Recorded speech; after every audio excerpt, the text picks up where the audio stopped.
Sock Radio welcomes you to Myths and Legends with Jeanette Jade, psychic medium and her guests, sharing ghostly experiences, tales of the unexpected and paranormal. Join us now if you dare. And good morning from New Zealand and from the United States. We've got a bit of a surprise for you today. It's JULIESOC back with Myths and Legends. Stories of ghosties, ghoulies, and the paranormal.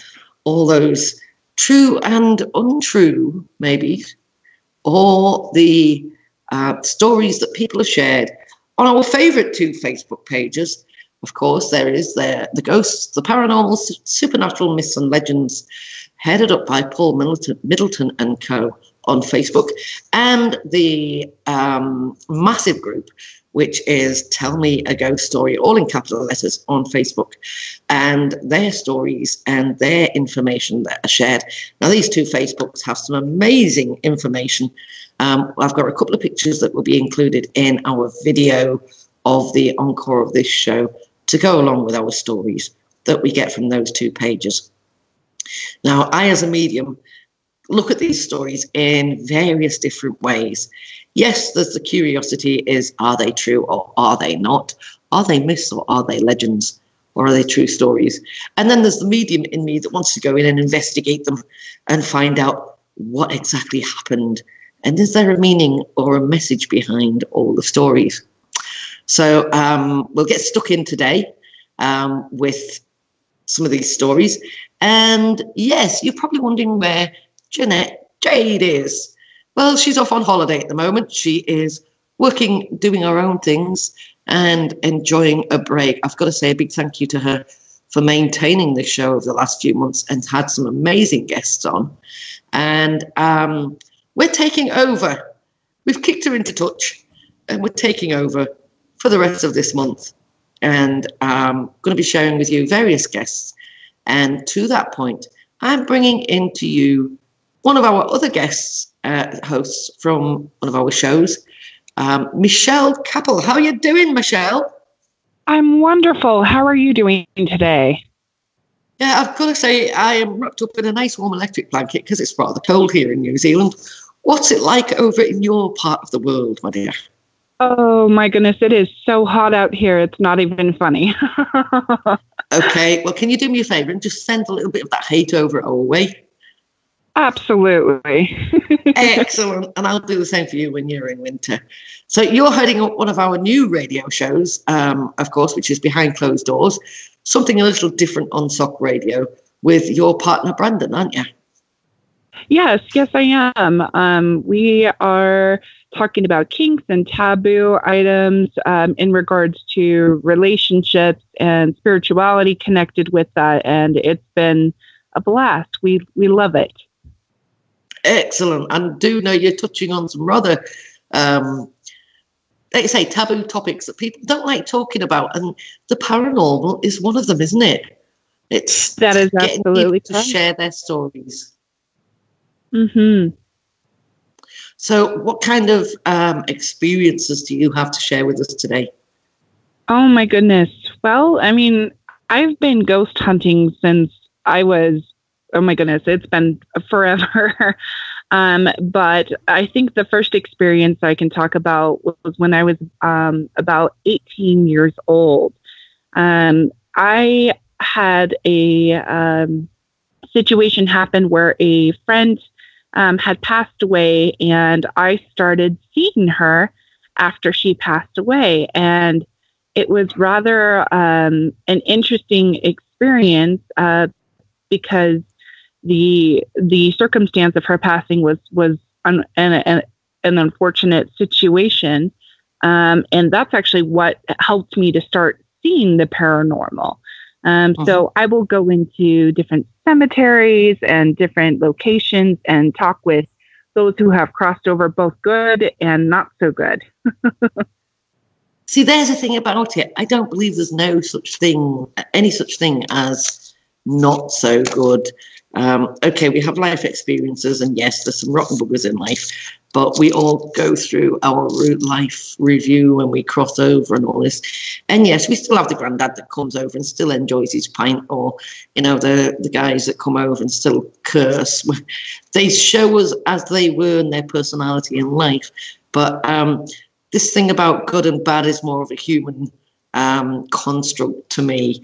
Because something, you know, it's the old story, one man's junk is another man's treasure. One man's ethics is totally different to another's. And for some people to do things that purely for survival, that others see as bad, does not make them a bad person. It just means that, you know, I wouldn't go out and steal willy-nilly for no reason. But put it this way, if I was starving and saw a piece of fruit on a stall, I would take it and eat it. You know, there are circumstances where we have to ascertain the reasons behind the behaviour. And yeah, even the Mansons of this world and the people who take for their own gain, etc., there's always a reason behind it. It's always a human reason to me. I would agree with that. I when I say good and not bad, to clarify, or good and not so good, as in bad, I am looking more at the traits that they are they are coming across with that are maybe not so good for me. What not be so good for me may be perfectly fine for someone else. So I want to make sure that I clarify that I do understand that concept and where you're coming from in that regard. Yeah. So you work as a psychic medium as well as doing your paranormal and ghost busting stuff? That's correct. That's my life. And I love... Whereabouts in the world are you? Where can people find you and get information about you? So on Facebook, you can find me as Psychic Medium Misha. I am in Utah, in Salt Lake City area. And I do my sessions in person, over the phone, via Skype. There are many different options, email, Tango, you name it. I have no problem going in and helping somebody process through grief or process through needing to get some answers with honesty and clarity and with authenticity. Excellent. Well, that's you introduced to the show. I hope you enjoy sharing your stories with us and those from our favourite two groups on Facebook. And it's going to be interesting seeing another perspective, if you like, and getting some new stories. Now, to our listeners out there, to everybody in spiritualistonline.com, to our YouTube listeners, our tune-in listeners, and those out on Shoutcast and Icecast, of course, if you want to share your stories, give us a call.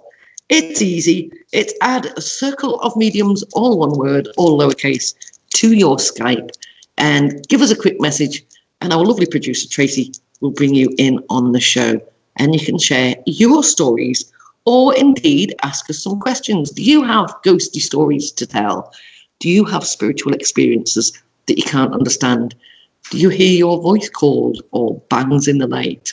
Let us know. We want to know about your stories, and we can help you talk to them, because anybody can do it. And I've got a fascinating story to start with. I want to tell you about a gentleman who, for years, of course, we all know we're going to die. We probably just don't know the date and the method and all this, But this gentleman knew he was dying. He had cancer. And he planned his funeral to the T. He dotted every I, crossed every T, and made sure it went down exactly the way he wanted it. Now, I've got to say, I've got a lovely picture. I wish I could get in the chat room, but due to my internet, I can't share this. But can you imagine the picture of an amazing old gentleman on a massive Harley Davidson? Picture it. There he is, in all his leathers, in all his glory, on this bright, shining, amazing motorbike, the Harley Davidson. And when Bill Stanley passed away from lung cancer in January 2014, so this is really recent, he didn't leave anything up to chance. In fact, he spent 18 years making elaborate funeral arrangements with his two sons. And these arrangements were instructed for Stanley's corpse to be mounted atop his 1967 Harley Davidson and displayed in a giant plexiglass casket en route to his burial. Just imagine, can you see him passing the street, walking down the streets, and you see this funeral procession, and coming up behind it is a massive glass casket with this gentleman sitting on his Harley Davidson. Can you imagine it? It must have been a showstopper, you know, and getting to the funeral and how he was buried. Was he buried on the motorbike? Did they have to then take him off his motor? It doesn't tell you in the story whether he was actually buried sitting on the motorbike or whether they actually had to end up taking him off. But Pete Stanley says, and this is all posted on the website Tell Me a Ghost Story, it's posted, and Pete Stanley stated, "Me and my brother built the casket over 5 years, and it's been sitting in his garage waiting for him to die." Can you imagine it? Wow, that's incredible. Talk about planning your own funeral, but yeah. Now, I've got to say, I understand the gentleman. They say you can't take it with you, but to go out in style on a Harley Davidson, brilliant. And there's one thing I want to stipulate when I cross over. You know how they lay you out in the coffins, and you've got either your arms folded across your belly or in a cross across your chest or whatever, you know. But they've got you laid flat out in your casket. Well, I can't lie flat in life because I've got a problem with my back, and it really hurts me. Now, I'm not saying that I know as a spiritualist, once I cross over, my spirit goes over and it's only the shell that's left here. But I want to arrange my casket so that I'm laid on my side in the fetal position because it's the most comfortable way I sleep. And if I'm going to be sleeping for eternity, then I want to be bloody comfortable. So I'm going to make sure that my casket says, put me in the fetal position on my side. If I'm laid out flat out, then I'm sorry, I'm going to come back and haunt them. I will come back and haunt them. That's amazing. That's a great idea. Well, you've got to be comfortable in the afterlife. Yeah, absolutely. Have you had thoughts for your passing then, Michelle? I know it's, years away and not a morbid subject, but have you had thoughts about how you want to go? Absolutely. Honestly, I want it to be a gigantic party. I don't want it to be something sad. I want people to remember the good memories that they shared with me. So I want it to be a huge dance. I don't want it to be something that is sad and miserable. I want the memories to be special. So a huge dance party with a live DJ. And I don't want people wearing all black unless they feel like they want to. I want them to wear brilliant colors, whatever brings them joy and happiness. And as far as I think I don't want to be in a coffin. I think I actually want to be cremated. And then I want to be along the ocean because I'm from California originally, and I love the water. Yeah. Well, have you seen these things now where you can be cremated and your ashes can be put in a plant pot type thing and it's watered and you put a seed in it and you're buried as you would plant a tree and the seed grows and your tree grows and you become part of nature? I like that idea. That is a good idea. That's beautiful. And put it this way, there's going to be a stage where burials are just not going to be feasible for the amount of land that we need. Yeah. But I thought that was a rather interesting story to start with. My partner's a Harley Davidson fan. I'm just hoping he's not going to make me go and stick him on a Harley Davidson when he's gone and bury him with it. Yeah. So tell us one of your life experiences or ghosty stories, Michelle. Oh, Okay, so I've been seeing those who have crossed over since I was a young girl. But one of the ones that really impacted me, I was a military wife for a while. And Camp Pendleton in California is full of ghosts. And I was asked to come to a house to do a house cleansing.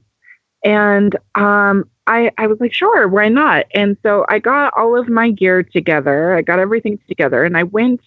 I went out, and I got to this house. And the minute I got to the house and I stepped out of the car, I could feel that this ghost, this apparition's energy coming right at me to try and get my attention. And I was just in shock. So I go inside, and it turns out that there's this old woman that, just hasn't fully crossed over yet, that needed some help. But she was moving pictures on the wall. She was like making banging noises because I was sitting in the middle of the house watching these frames, these photos move back and forth and hearing the banging. And I felt so bad for the family that was there, but really she was just needing help to cross over. She was a very beautiful old soul. She just was lost and didn't understand that she was gone completely. And she was looking for her family. So, but it was a beautiful experience. We were able to help her cross over, and the family that lived in the home was very happy afterwards. And sometimes I still see her now that she's completely crossed over. She comes over and tells me a joke or two, or tells me a story about life. So she was doing the classic poltergeist activity stuff, moving the pictures and throwing things around. That's a good point, because a lot of people, when they hear the name poltergeist or spirit activity, as you described, it does scare them. It does tell them that, things are there that they don't understand. And that story is actually very similar to one that I know. Not in that there was an actual spirit there, but I was also a military wife for a short period. I married a squaddy back in England, back in, 1980 something. And my first visit to his army barracks before we were due to get married, and he took me to one of the barracks buildings to meet the gentleman who was going to be our best man. And as we were walking through the barracks, I got this overwhelming feeling that I'd been there before. And I've slipped up there and used the word film, and it literally ran like a film through my head.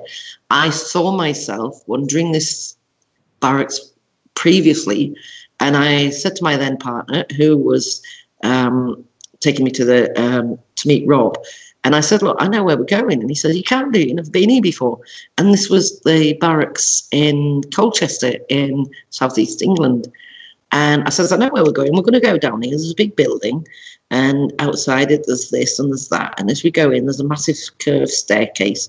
For some strange reason, they've got a tree underneath the staircase.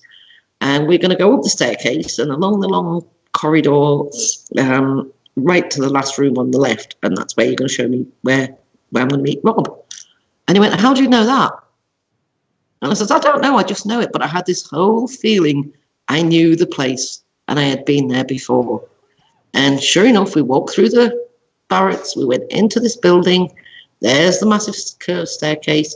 There's the tree underneath it. And it's not as if it's in full view. You've got to go around the corner to find the tree. So I knew it was there without being able to see it.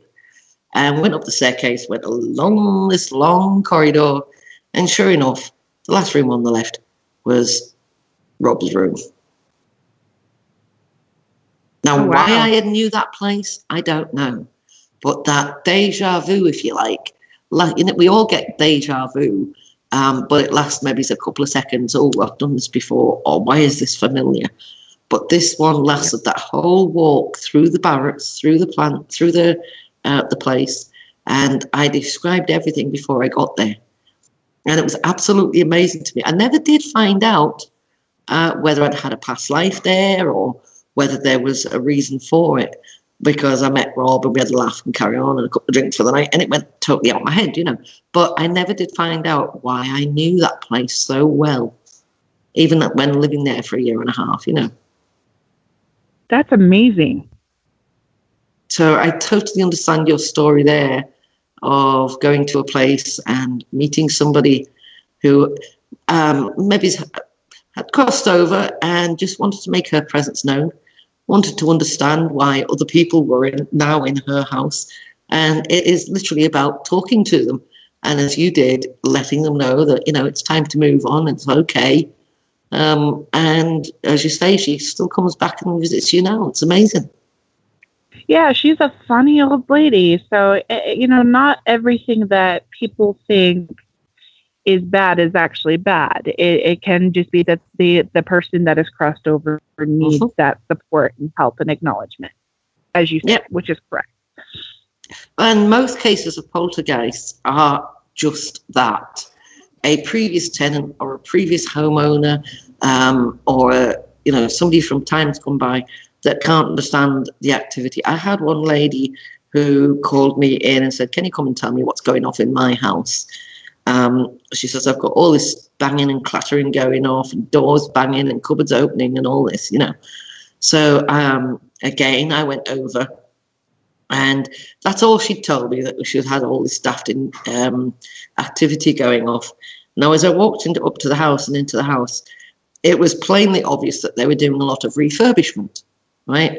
There were walls ripped out, there was building going on, there was additions to the house going on and all this, you know.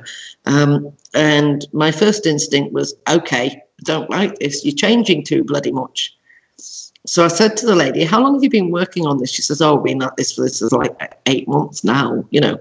I says, "And the activity started just beforehand, didn't it?" And she says, "Actually, yes, it did. We were here for 2 years first, and it was fine.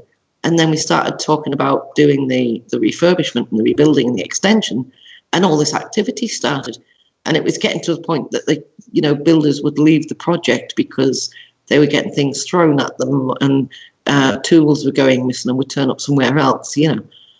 So I did a wander through the house and found out that there was a lady there who had been very house proud, had the house for a really long time in her family, and it had only been sold because there were no her children didn't want the house, and the grandchildren had already moved overseas and all this, so nobody in the family wanted the house. But she was adamant she'd wanted it left in the family. Well, of course it hadn't, and it had been sold on. And the reason she was so active within the house was that they were changing it so much.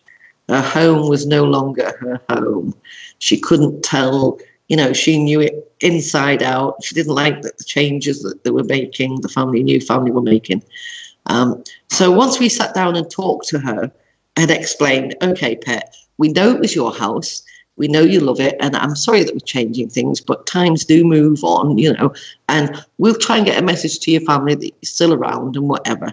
And we sat and we talked to her. We said, "You're welcome to come and stay, come and visit, come and have a look round, but, you know, this is somebody else's house now." We introduced the new people to her and her to the new people, and they talked to her. They said, "Look, I'm sorry, we didn't realise you liked your house this way and all this, but we've got a big family and we need to extend it now." So, you know, and we explained it to her. And we said, "Thank you for letting us know that you're here. And we love the history, and we're going to find out more about the history of the story of the house." And they had found, when they were building, you know, an old photograph album or some photographs up in the attic. And what they agreed to do was, in one of the little guest rooms, they put up the photographs that had been found in the attic. And they said that could be her room to come and visit and feel comfortable. It was one of the only rooms that weren't getting totally changed. So they made her a little welcome home bit in the house. And within weeks, going back and asking, all the activity had ceased. So it was only because she didn't like the changes that they were making to her home. Oh, wow. And that is what was classed as a classic poltergeist activity, you know. So when you've got that kind of activity in your home and you don't understand what's going off, my first instinct is to say, find out about past tenants, past owners of the house, what's gone on previously, and you might just find out the story behind your activity. Absolutely. Mm-hmm. Have you had anything like that? Yeah. I'm also a part of a team called Dark Shadows Paranormal, and that's also with my partner, and with another partner, with Brandon and Kim. And we went to Merker Cemetery. Actually, it was just this last month. We're actually working on fundraising money to help fix the fences and things out there because the ghosts out there are, incredibly interesting and fascinating.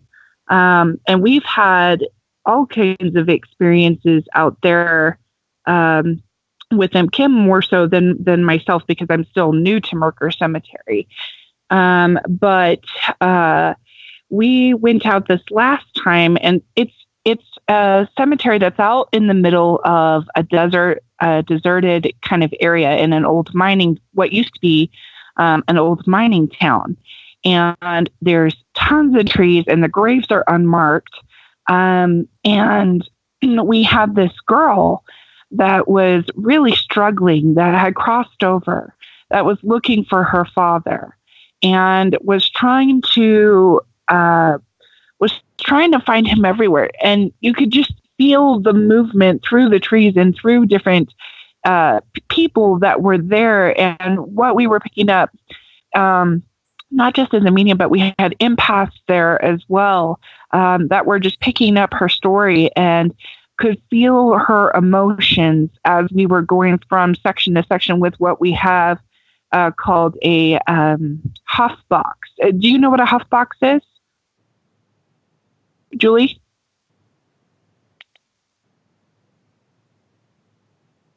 Julie, have I lost you?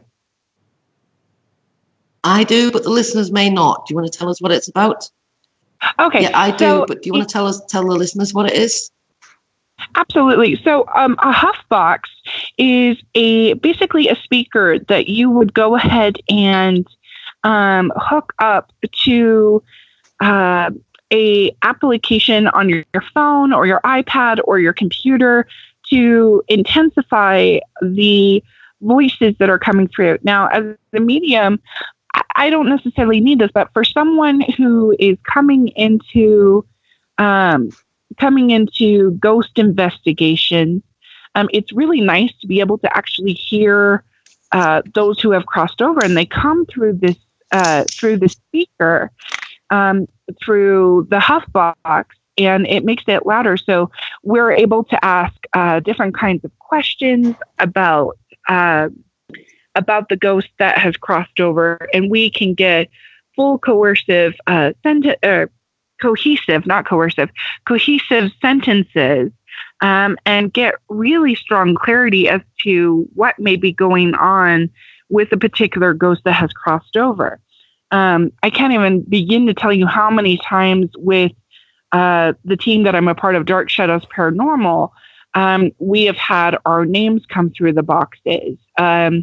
And with EchoVox, which is a application that you can set up on your phone or computer or whatever device you have that it is that hooks up to the huff box, you just get so much more clarity for people who can't hear, like per se, like I can, or Julie can, or others can. So it was a very unique experience because we were able to help this girl and get some clarity as to what was keeping her in this location. And we were able to move her to a different space of being so that she was separated from what she felt from when she was human was keeping her there. Excellent. I love that you do various different types, and that paranormal groups are now including mediums and psychics within their team.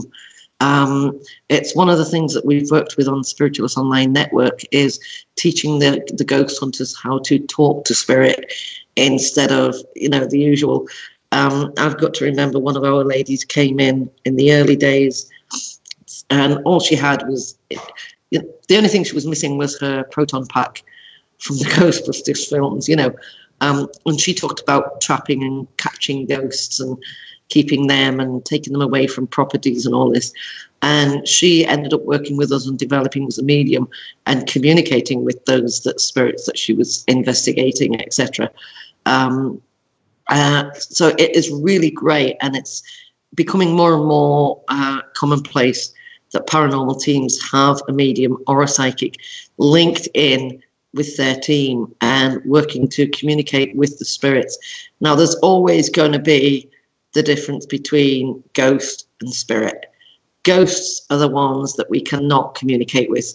They are the replay in time of an event that happened.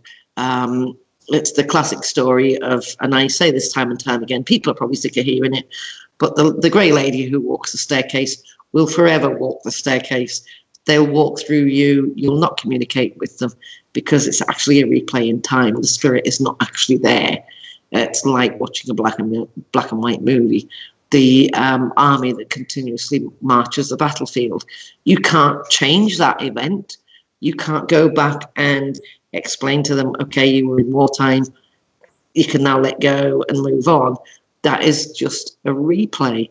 But the spirit and those that cause activity, whether it's the bangs in the basement, the chains rattling, or there's always a reason behind it. And if you communicate with them, you can get those responses. And all the various tools that you use, the voice boxes, the light boxes, etc., to show that there is activity going on, does show that there's communication there. So it's more linked to the spirit realms than it is to a ghost or a replay in time. People talk about the cold spots in their home that never changes, no matter if you stick a heater right there, it will always be cold. Again, that's a link that it's present, it's now, it's not something that can be changed, so I love that you're working with different areas of the paranormal and doing your mediumship work. Yeah, it's been quite an amazing blessing. We have some great teams of different varying sorts out here in Utah, and a lot of people are in shock that even exists out here, but there is a huge passion for it out here. And we've got a few other mediums that also do mediumship work alongside teams, which is great. Okay, do you charge for your services when you go out with this paranormal team? You know what? Generally, I don't, because I get to go into locations for free, and I get to meet personal one-on-one clientele through those opportunities. I'm not in a space where, I'm part of my own team, and we do charge for certain events to help fundraise for different foundations. To help the different locations that we go to. But I get private clientele out of it, and I get to meet some incredible people. And so, no, I personally do not charge to go with teams at this point in time. Yeah. No, I totally understand that, and each to their own. I mean, my point is, at the moment, for some, it's an exorbitant fee being charged, whether it's for a psychic, a medium, a tarot reader, or a paranormal group visiting your home. But when you think about it, we book anybody to come to our home, whether it's a electrician or a there's one situation I had to cope with recently. We moved into a new property, and the time of year meant we were infested with, believe it or not, flies, and they come out at a certain time of year. And of course, we had to pay for the service for the guy to come out, do the bomb and whatever it is, and clear it. Now, I would no more expect him to come and do it free as I would expect your paranormal team to come to my house, do a full weekend investigation without, like you say, either making a contribution to the group for fundraising or whatever. But your time and your energy alone is as valuable as any electrician coming to wire in a new light. It's just one of those things at the moment that is a big talking point, that because we are classed as having these gifts, which I don't believe they are, they're all natural abilities that we all get, that your services should be run for free. Now, your time, your energy, your training, the equipment that you have with you, it all costs. Now, I don't believe in exorbitant fees, of course, but I was just interested as to what your team does and what the ones that you work with do. Well, so with our team specifically, with Dark Shadows Paranormal, we do charge for our events. It does go to specific fundraisers. There is an amazing group out here called Kids Heroes Foundation that works with kids who have been bullied, and they dress up as different superheroes and things. And Kim would be much better to talk about that. But we put some of our causes to fundraisers, to charities, and that's pretty amazing. And then we also put the money towards equipment and that kind of equipment that we need, or if we need to travel to different locations, depending on the location that we're going to, we will charge a fee so that we can get to the location. And so we have a place to stay if we're going to be there for a long period of time, but it's always within reason. Now, with other teams, go ahead. No, carry on. I'm just listening and interested. Okay.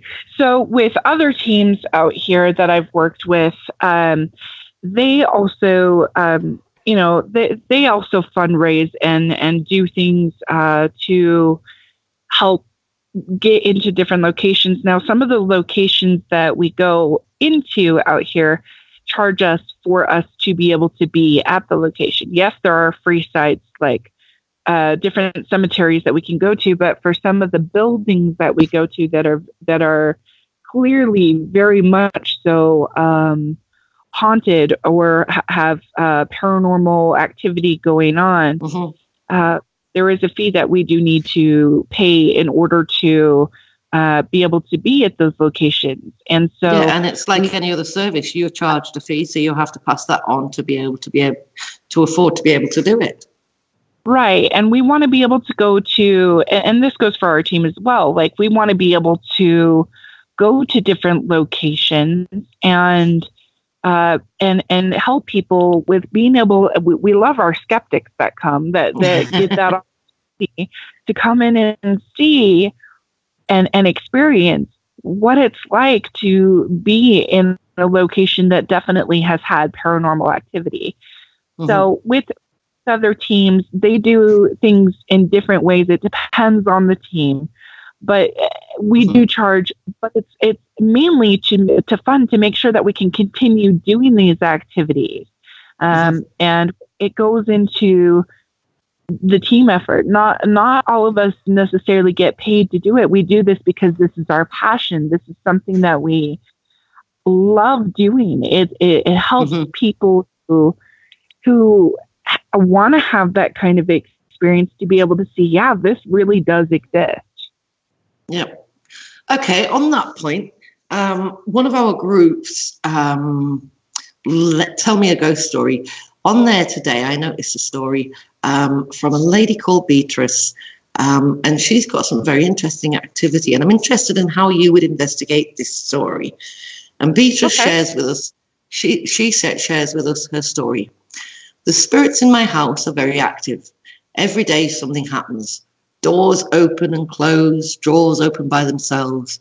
The vanity mirror lights open. The vanity mirror has opened by itself. Lights on the TV, and the TVs go on and off occasionally. And when watching the channel, it will turn off and over all by itself when no one's touching it. At night, there are constant footsteps. that sound like boots going up and down the stairs, and spirit are attracted to her for some reason. She can't always see them, and she says she may always hear them, but she can't always see them, but she always hears them. She may see what they want to do if a door opens by itself. She'll say, "Hey, welcome, come on in, take a seat." You know, as long as they're not evil or hurt anyone, and do not scare my children, she says. Also, it's been nice to be to the spirit who are there. It's a mutual respect thing. So come on in, join the movie, watch the movie. Just don't scare my kids and stay out their bedrooms at night. So if Beatrice, if you were to go and investigate a house like that, how would you go about starting it, and what would you be setting up to find and catch all that activity? So in regards to that, we would first, establish a day and a time to go ahead and come over. We'd go over the different items that we will be bringing into the home, because the homeowner is in the process of, having the paranormal activity, and they are connected to the activity at that point in time. If they're aware of it, it can sometimes ease the ghost's mind a little bit more. Sometimes it doesn't make a difference. But we set a time. We show up with our team. We usually there are so many different items that you can bring into a paranormal investigation.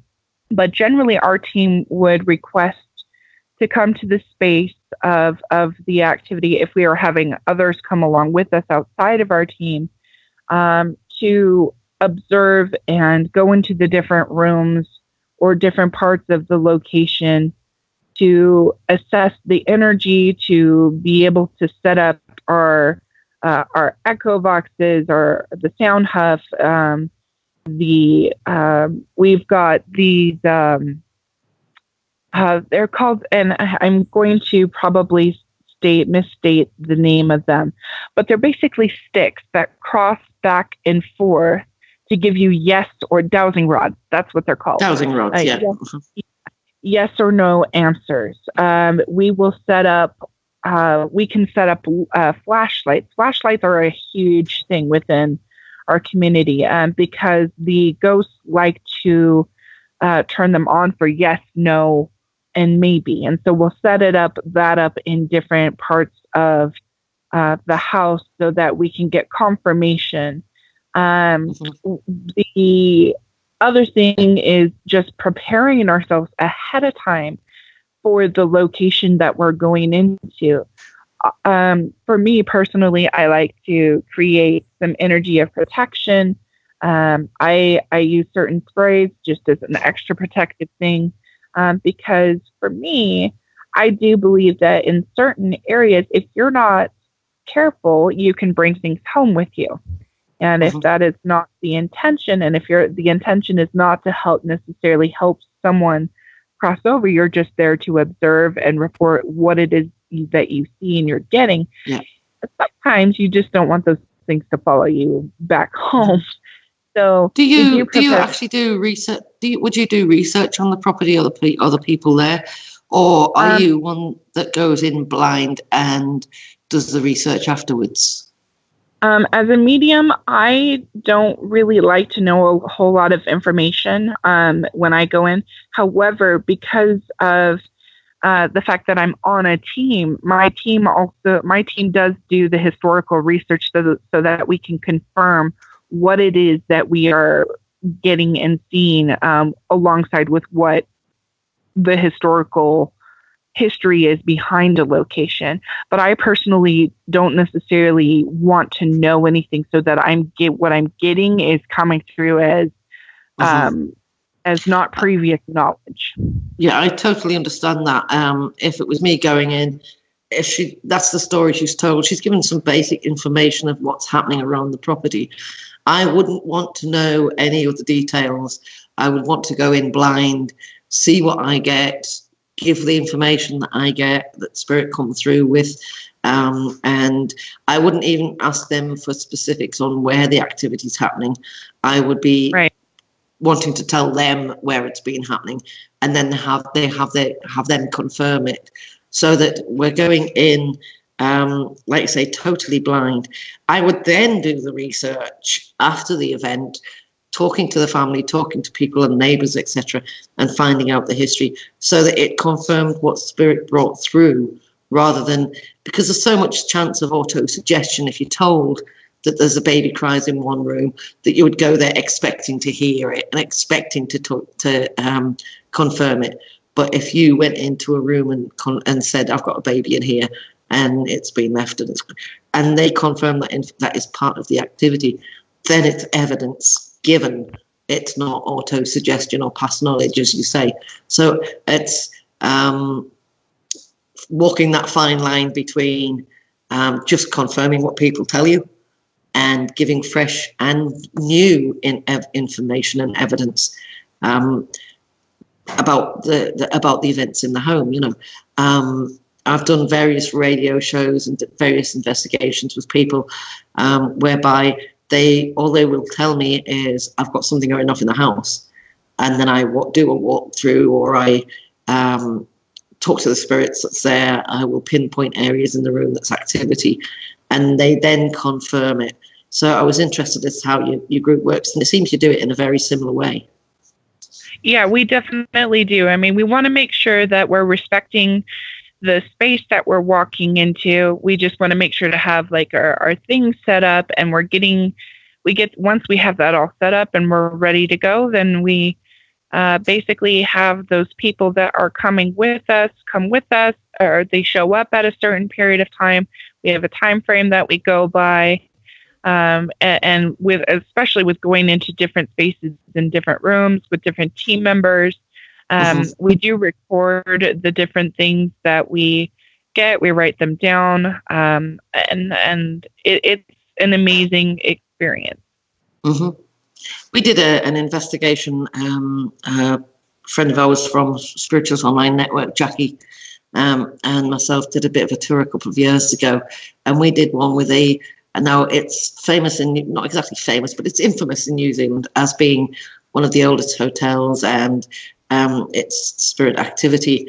We didn't do any specific research. We went there. We had a group who joined us for the weekend.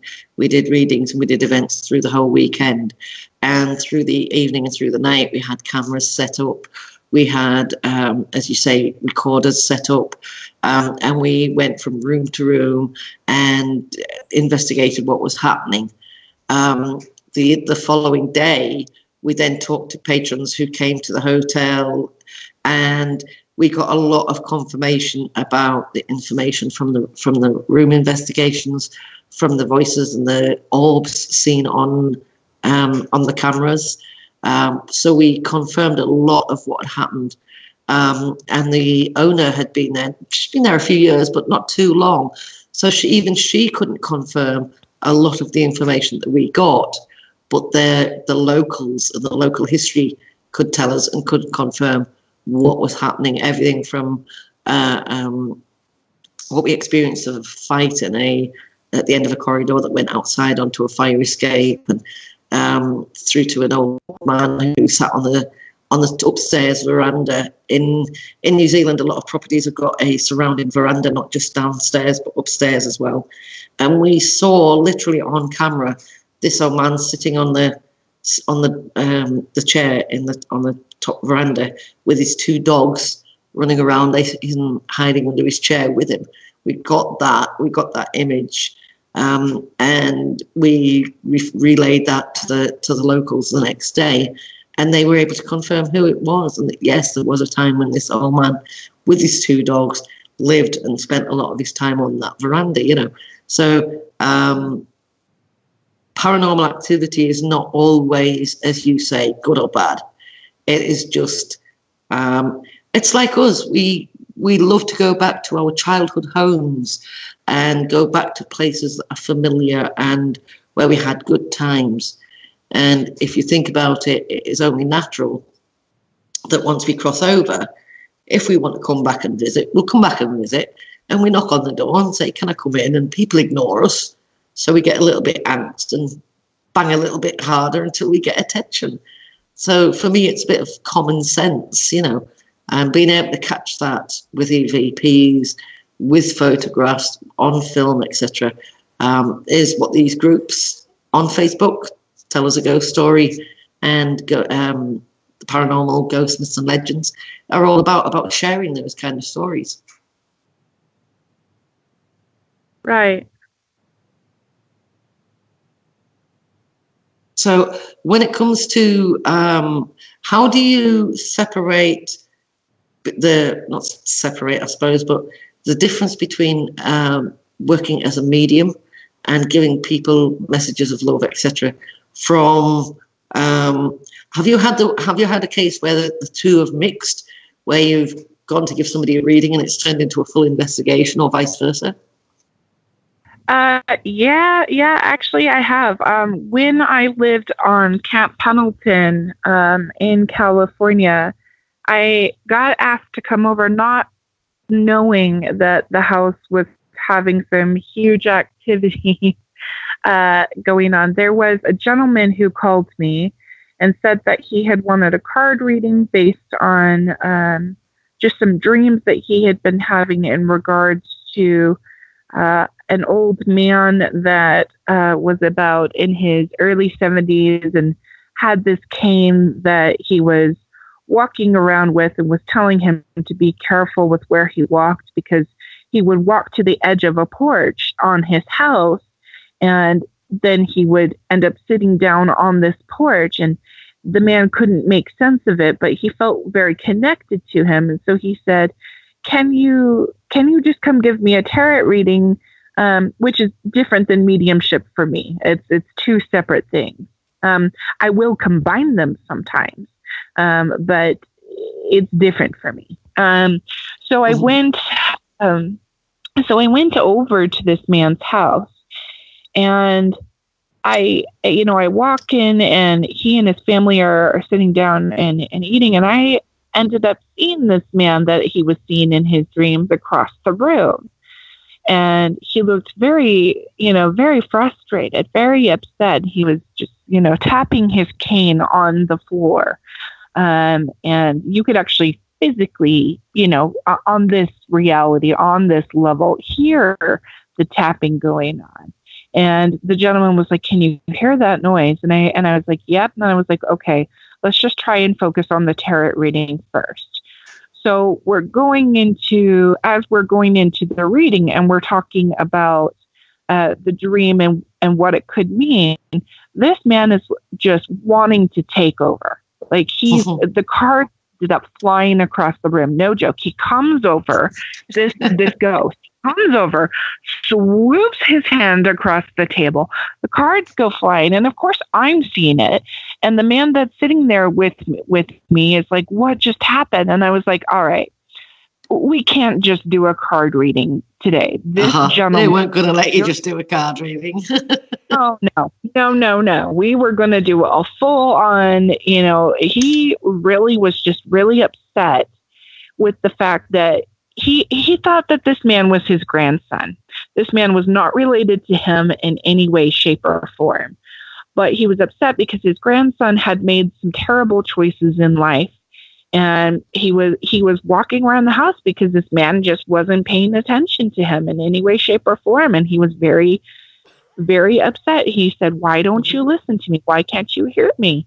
And I had to look at this man, and his name was Henry, by the way, and say, "Henry, he can't hear you. He can't understand that you're trying to get his attention." And he said, "Well, it's my grandson. He should know that it's me." And I looked to the gentleman that I was with, and I gave a very descriptive outline of the way that this man, Henry, looked. And he said, "There's nobody that's related to me that I'm aware of in any shape or form." Well, across the room in another part of the house, I start hearing this like shaking, like kind of like you could feel things, you could hear things ruffling around. And it wasn't the gentleman that I was there to give the reading's family that was there.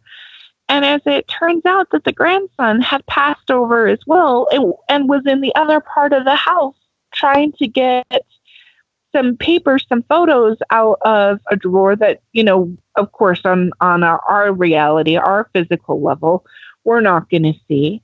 And so I was able to go ahead and connect the two gentlemen and help them to resolve their issues and cross over and finish the reading. But it was very intense. Well, they do say when spirit wishes to speak, you can't turn them down. But they were obviously there for a reason, and the homeowner obviously didn't understand with the activity what was going off. So yeah, to bring you in for a tarot reading and to end up sorting out the activity in his house, that's amazing. It's brilliant. And have you been back? Has everything settled now at the home? Yeah, I mean, I went back a month later. Now I'm in Utah, so I'm not as close to California anymore. But I still go back and visit. And the last time that I had gone like about a month later, and the house was peaceful. The sun was coming in. There was nothing, you know, energetically, you know, that I needed to pay attention to. I didn't feel like there was anything that was unwelcome in the home. It was peaceful. It was beautiful. And I was able to give the gentleman a clearer reading based off of the cards. And he's like, there's no more ghosts in my house, right? And of course there are ghosts in the house, but like, it's not a bad situation. It was just very, very funny. I can imagine. I mean, I remember doing one radio show and in which we had a caller who phoned in. And bearing in mind, I was in New Zealand. The radio show was based in the UK. In the USA, and the phone call came from somewhere in the States. And this three-way connection ended up doing exactly what you did. It's interesting that you had spirits in different parts of the home that didn't recognize that each other was there. This story is exactly the same thing. It was about a lady who had passed of cancer in her deathbed in the living room, and the gentleman had passed later on, took his own life, couldn't live without his wife any longer, and took his own life in the garage. And it was through, as you say, talking to the lady, I did what I call spirit travel and brought myself to the house, described the house to them, did a walkthrough through the house spiritually through what they call remote viewing, described the house, was able to confirm and get details of the house that they were currently in, and found where this lady was in the living room and couldn't understand why she was on her own and where was her husband. And we walked through and did an investigation and found this gentleman in the garage. And they do get stuck to where they crossed or where they were most, it's like the lady in a house I had years ago. She loved a rocking chair. She was active all over the house, but 9 times out of 10, she was sitting in her old rocking chair, you know. And we were able to bring this couple together again and let them know that, you know, he felt guilty because he couldn't help her and she crossed, and he couldn't live without her after she passed. So he had to forgive himself, and she had to forgive him, and all this. And we ended up meeting them both, getting them both to meet at the front door and take a walk down through the garden and through the pathway that they liked, that they loved so much, to be able to move on and cross over themselves, you know. And I love that kind of interactiveness with the spirit realm. And it proves again that those ones that we can communicate with will communicate in various shapes, different ways, whether it's the bangs, the raps, the music playing, the lights going on and off, etc. You know, they will communicate. Whereas you've got the ghost activity that there is just no communication with, and you will always see them, as I said before, the marching army across the battlefield, etc. So, and what mainstream media and films, movies, etc., they don't seem to make that separation. And it really gets me that, put it this way, if I was to study to be a doctor, I'd have to go to college, train up and all this, and learn my trade and keep up to date with modern changes and abilities that I could do as a doctor. In this field, it seems to be stuck way back in the 1800s when it was all done in seances with dark lights and, you know, Ouija boards and people going into trance and all. They don't seem to see that the way people interact and work with this now, it can be in the middle of the day, it can be sitting at the fish and chip shop, ordering your supper, and spirit walks in and says, can you tell her I need have a bit of a chat with her? So things do change, and they don't separate out. They don't learn their topic. They don't train in their topic, you know. It takes a lot of work for us to develop and be able to do this. And yeah, it really gets me that so much now, especially on social media, etc., is so misunderstood about the topic and about the investigations and the difference between the spirit world, the paranormal, that kind of thing. How do you work between explaining how it works with you and how you understand it when you get, like you say, the skeptic coming in? How do you work with that? Oh, I love skeptics. They're my favorites. And the reason why they're my favorites is because if you level, for me, I understand where they're coming from. I mean, granted, I was born and raised in a situation where my family didn't believe in that kind of thing, but I saw it all the time. And I had to come to an understanding that my experience is going to be different than someone else's experience. And so when a person comes in as a skeptic, it's really neat to see that, like, when different things happen. For example, with the Echo Box, again, with the Huff Box, when their names come through several times, and it comes in different kinds of sentences, or when they start to feel those chills or those warmth in certain spots in certain rooms. And when they sit there and they analyze it, but then something absolutely incredibly, undeniably happens to help them that they can't explain. For example, let's say if a spirit is trying to show that it is there, or a ghost is showing that it's there, or the energy is there, there are different ways that we have as options for our guests to go ahead and get confirmation. And one of the things that happens with the flashlights, for example, we will have the Echo Box, and then we have the flashlights, and we will ask yes and no questions. Mm-hmm. And when we get an answer, for example, if someone was to say, I have a grandfather and his name is Joe, and the skeptic that comes asks it in different ways, and then it comes through the Echo Box, my name is Joe, it can really be quite amazing to watch the change happen.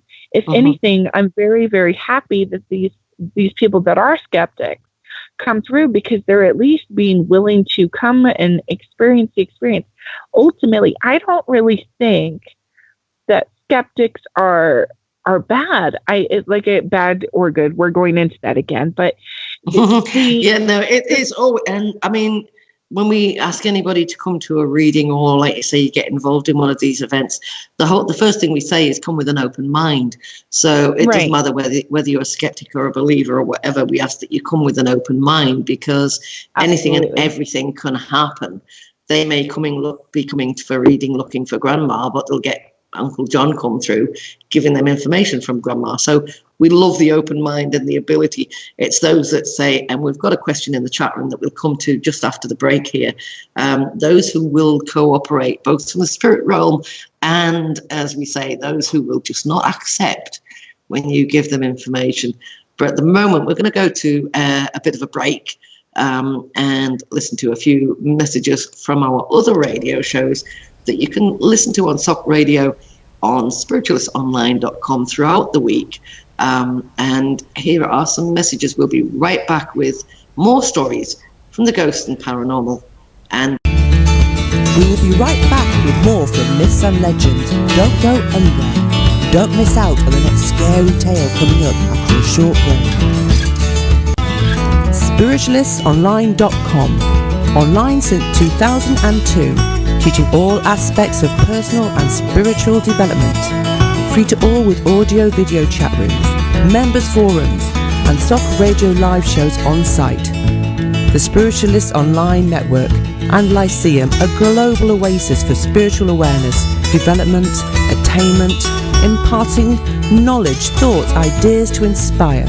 One site, linking a whole network of spiritually informative, educational and interactive services, encompassing every faith, path, walk, religion as one. Advertise with SOC Radio. 10, 15, 20 or 30-second jingles, adverts or promotions, all going out live on SOC Radio. Promote your services, churches, groups or events at the best rates online. Work with us on shows or promotion and you could get your jingles absolutely free. For this and more, contact Julie at socradioshows@gmail.com. Membership on spiritualistonline.com. Join our teaching lyceum, classes and courses to certificate and diploma levels. It's an option, not an obligation. Still only £30 per year for unlimited seminars, guest sessions, members' moments, voice members included on radio chats and TV shows, full certificate courses and qualifications, members' promotions of sites, books and services, discounts on SOC services, one-on-one teaching, private classes, members-only Facebook. Upgrade your membership today. Joint family group options. See spiritualistonline.com. Join us on SOC Radio. Host your own online radio show. We welcome inquiries and ideas for your own show live right here on SOC Radio. Share your knowledge, thoughts and abilities. Bring your ideas to life here with us on SOC Radio at spiritualistonline.com. Or join any of our shows as a special guest, speaker or presenter. Check out the liveliest spiritual chat show, the Spiritualist Open Circle Panel Forum, a monthly discussion show, or the Circle of Mediums, a weekly show sharing spirit messages and teaching all aspects of mediumship and psychic abilities. Or join our Christina on the monthly astrology show. Contact us now at socradioshows@gmail.com or facebook.com/socradio.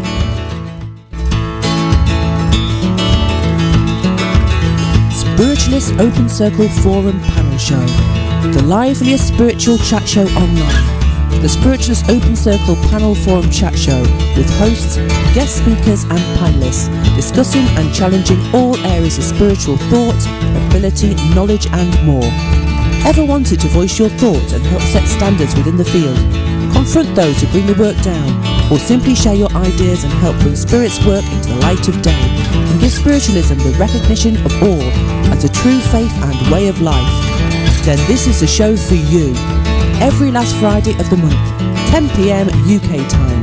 Join the team. Astrology Chat with Chrissy Lincoln, Psychological Body and Spirit. Monthly chat show, last Tuesday of the month, 1 to 3 p.m. New Zealand time. The Circle of Mediums radio show. 6 mediums, healers, psychics, tarot, astrologers, spiritual workers every week, sharing spirit messages, development techniques, guidance and much more. Live in the SOC radio chat room on spiritualistonline.com or simply listen in at tunein.com. Search SOC Radio.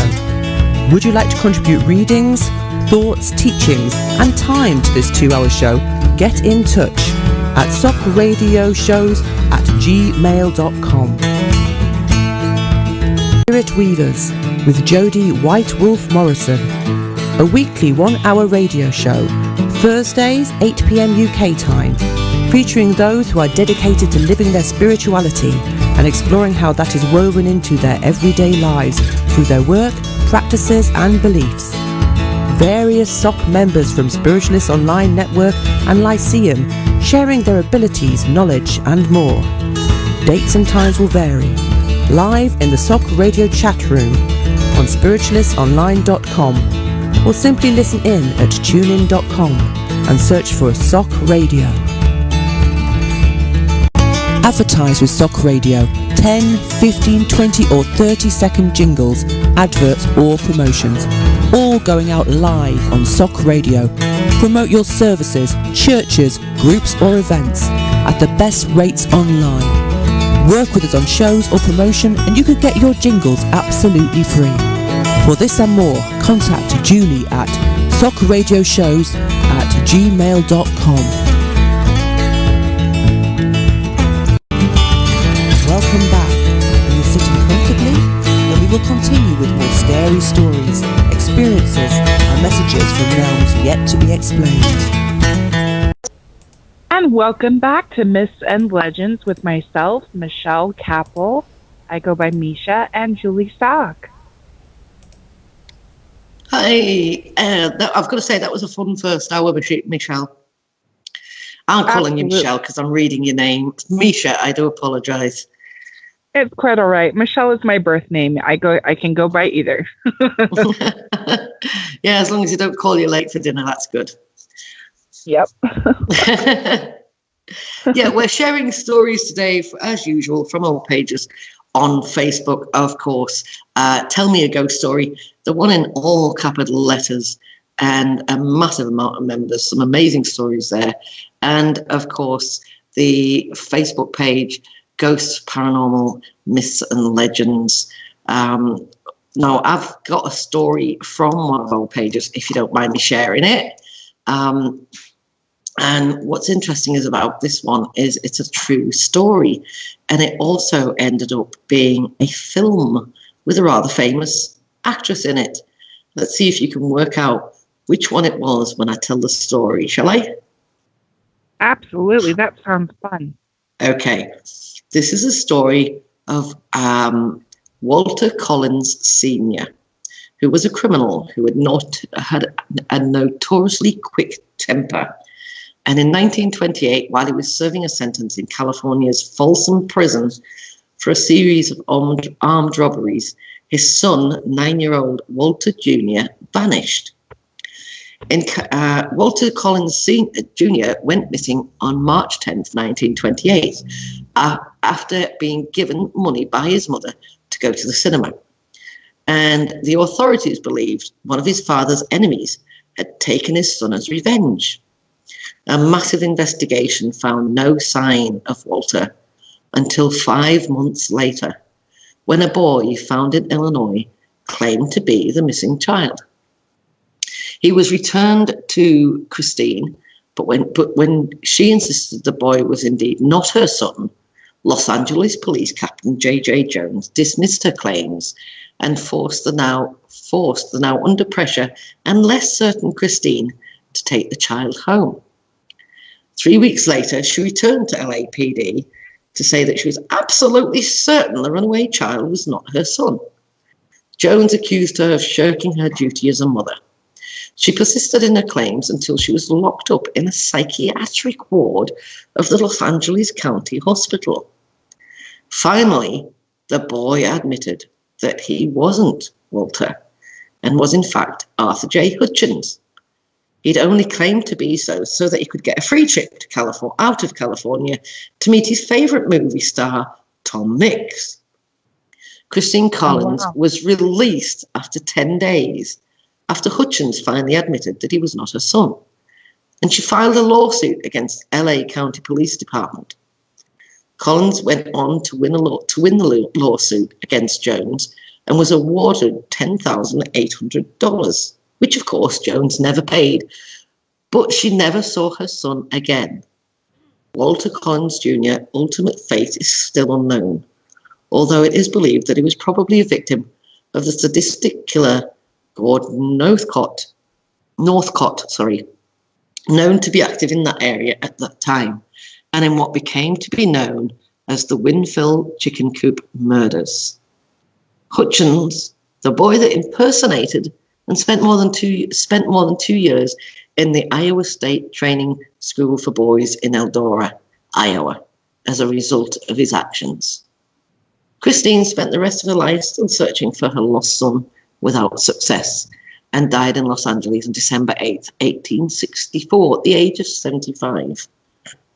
The events and disappearance were dramatized in 2008 in the film. Anybody got it? Changeling? Changeling, yes. You've cheated. You read the page. Yes, Well, actually, of no. course. It's a good movie. Yes, with Angelina Jolie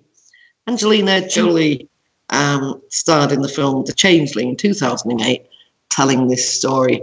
I think that's rather fascinating. A true story gone into film, and it is rather sad that it got misdirected, and the lost boy was never ever found. Makes you wonder.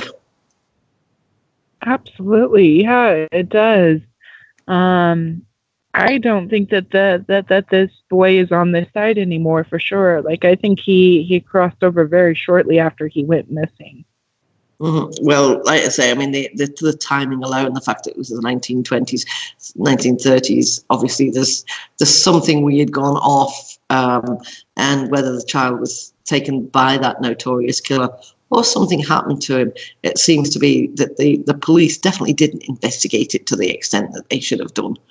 Now, I've worked with missing persons cases, and it is one of the hardest things for a psychic or a medium to do, to link in.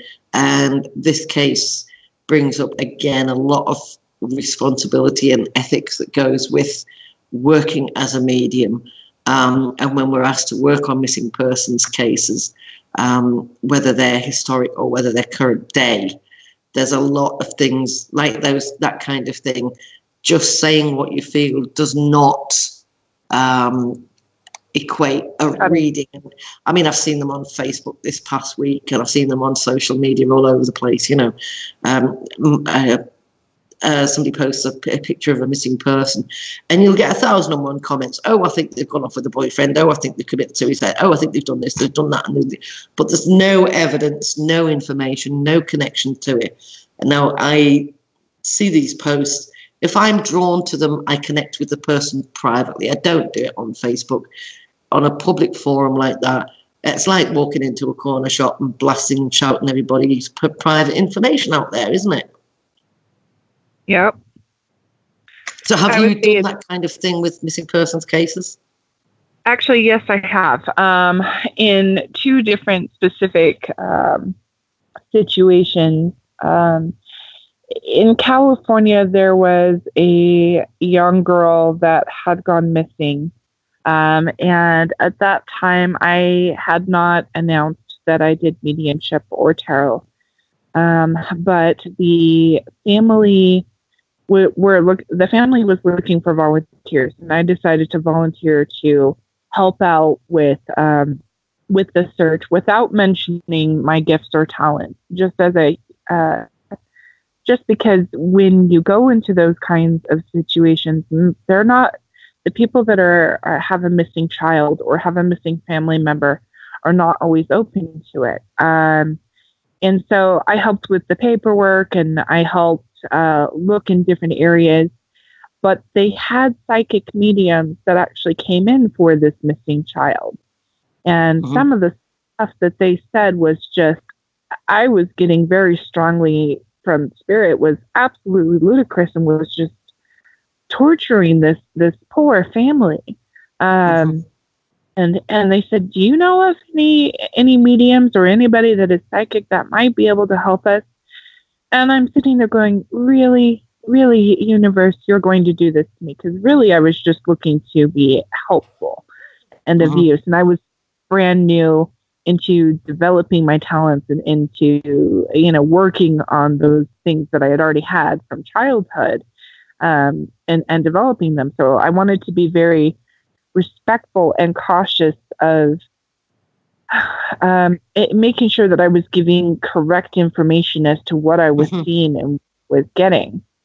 And the family, and I was honest, and I said, well, I'm a medium. And they're like, why didn't you tell us? And I said, because I wanted to make sure to respect your family's wishes. I wanted to make sure this was a safe space for you to feel like you could share your feelings and your emotions with someone who would be supportive. Now, there were lots of different people that were coming through, and they were raising money to continue the investigation. And I was able to give this particular family information as to where I was seeing this child. And as it turned out, about 50 feet from where I was seeing this child that had crossed over, they found this child's body about 2 hours later. And I was in shock myself because I was, as I said, I was in a state of brand new, developing these gifts and talents. And I still have a very strong connection with the family. They were able to figure out who the person was that had unfortunately taken this young girl's life and prosecute this person to the full amount that they deserved. And this person did go to jail for life. It was a very unfortunate circumstance, but it taught me to be more open with who, the different gifts and talents that, the universe has provided me with, and to remember that the gifts and talents that I'm given are here to help serve others, not to necessarily, not to keep it a secret. And so that experience changed my life forever. About 6 months later, I was at a restaurant with some friends, and I saw the father. And the father walked up to me and he said, "Do I know you?" And I understand 100% why they wouldn't remember. They had so much going on. It had been quite a bit since they had been running this investigation, trying to fundraise money. And I said, yes, I helped with the paperwork. I helped with certain facets of hanging out. And I'm the one that was able to help provide some information. And he said, "Oh, that's right. You're the medium that helped us." He said, "Thank you very much." And he talked a little bit about the headstone that they had made for their daughter and had invited me to come to the cemetery to see it. And it was just really a very touching, life-changing experience for me that I will never forget. So when it comes to missing cases, I treat it with delicacy, but I'm always, always, always authentic in what I am seeing and what I'm not getting, and being able to be present for the family with a compassionate mindset just as much as I am there being a medium or whatever it is that I'm doing. So that's one of the missing person cases. Yeah, I totally understand that. I mean, I specifically had words with my guides and said, look, I love that I've been able to help in certain cases and that, but the emotional toll, and as you say, it taught me a hell of a lot, but the toll that it takes emotionally and physically on you working with these cases, I basically said, look, unless it's desperate, I don't want to know. I've tried it, I've done it, I know I can do it if I'm needed to do it, but right now this is not where I want to be going, and Spirit have respected that, and I don't work with that area so much now. But as you say, when you're called upon, like in that case, you went in to help in one area, you got brought in, helped out, and managed to give some information. But I don't do that per se now. It's not something I look towards doing. And it's one of the questions on Facebook has been recently, can you turn these gifts down? Most people are asking, how do I become aware? How do I talk to Spirit? Because we've got to think about those that don't want to.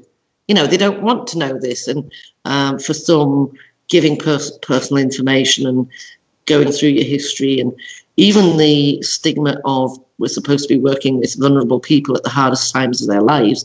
People come to me in the celebrations of their life, in the best times of their life. Yes, when they've lost persons. Yes, when they've lost loved ones, when their relationships are going wrong, that kind of thing. So there's all different types of reasons people come to psychics and mediums. It's not just that they've lost somebody and they're upset and they're vulnerable or whatever. So that story, that excuse doesn't gel for me. But people are asking, how do we turn it down? And if you want to, and you've developed, it's like saying, well, I'm a nurse, but I don't have to go and do a nurse's job. I can go and work at the garage if I want to. You don't have to do this if you don't want to. So you can turn it down, and you can have words with your guides and with Spirit, or just with yourself and say, right, I'm not doing this anymore. This area is not for me. Thanks for the lessons. Thanks for the schooling. But right now I'm going to go off in a different direction. I love that you can pick it up when you need to. It's like riding a bike. Spirit will kick me and say, right, sorry, I know you said you didn't want to work on this area, but please, can you work on this one? It's important. And there's a reason why, like you say, some people give a load of crap information, are using it for the wrong reasons. You go in and are able to help and clarify situations. And that's where the people are asking for awareness, development, relationship problems, etc. It doesn't matter what the area of the work is, to be able to give that clarity and know that you've made a difference. That's the key. And being able to put the truth out there, put the honesty out there and the respect out there. Is there any other area? Is there an area that you will or won't work with? At this point, I am open to what the universe wants me to do. When it comes to, I just have to say, like, it was very hard for me to work with missing children. I have 3 daughters of my own, and there's always just been a huge sensitivity when it comes to missing kids. But I also want to be able to be of service and to be expanded in ways that I've never been expanded before. Now, sometimes it is intense.